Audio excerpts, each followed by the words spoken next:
নমস্কার বন্ধুরা, আজকের কবিতার নাম রবির আলো। লেখ পাঠে গোপাল দাস। রবির আলো ছড়িয়ে গেল সাহিত্যের আকাশে, মনের কোণে কোণে, জীবন প্রাণে। জীবনের সকল দিকে তোমার অবাধ বিচরণ।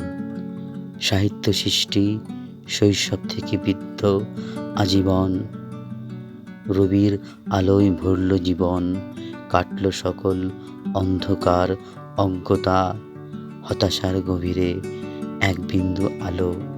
কবিতায়, গানে, গল্প, উপন্যাসে, নাটক, আঁকা, ছড়া, গদ্যে নিত্য নতুন সেবার কাজে নিয়োজিত প্রাণ। দয়াদানে, ভালোবাসার উজ্জ্বল প্রাণে ভরল জগৎ আনন্দ উচ্ছ্বাসে।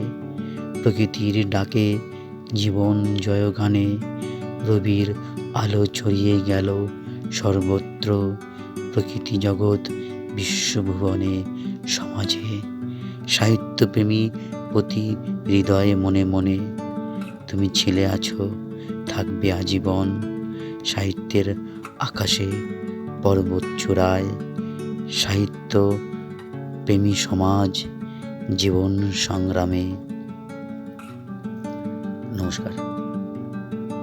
আজ এই কবিতাটির মধ্যে দিয়ে